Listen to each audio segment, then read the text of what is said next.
This afternoon, White House aides again find themselves scrambling to respond to the president's itchy Twitter fingers after he spent a good part of the weekend attacking NFL stars, college basketball players, and a Republican senator. CNN Washington correspondent Ryan Nobles is live at the White House. Ryan, so is the White House explaining this today? Well, Jim, they don't have a good answer, frankly, and the president has weighed in on a number of topics over the past 24 hours, but he's remained silent on that controversial Republican Senate candidate in Alabama. This despite some mixed messages from his own administration. President Trump dialing up the pressure on North Korea. Today, the United States is designating North Korea as a state sponsor of terrorism. Should have happened a long time ago, should have happened years ago.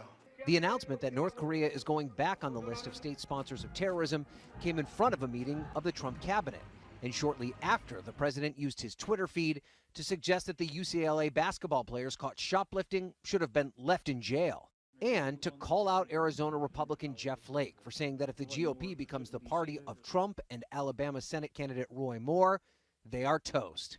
Become the party of Roy Moore and Donald Trump. We are toast. Trump tweeted in response that Flake's political career is toast and signaled the Arizona lawmaker will, quote, be a no on tax cuts. What the president isn't talking about is the Senate race in Alabama, where the Republican candidate Roy Moore continues to face heat over allegations of sexual improprieties with a minor. Your thoughts on Roy Moore, Mr. President? Do you believe his accusers? The president himself is yet to weigh in. But this morning, his top advisor, Kellyanne Conway, suggested voters in Alabama should support the Republican. And Doug Jones is a doctrinaire liberal, which is why he's not saying anything and why the media are trying to boost him. So vote Roy Moore?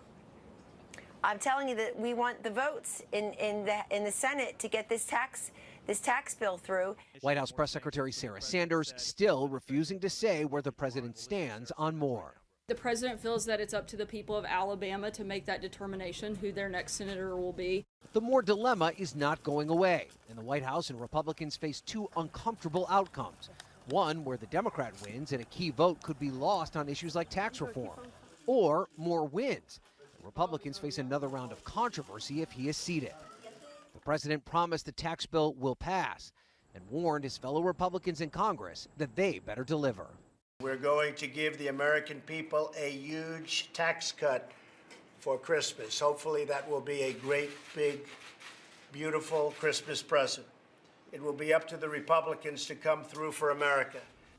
And while the future of that tax bill remains very much in doubt, the White House did get some good news today when unpredictable Republican Senator from Kentucky Rand Paul signaled that he is likely to support the tax bill.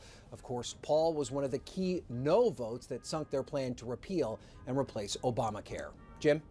Ryan Nobles at the White House, thanks very much.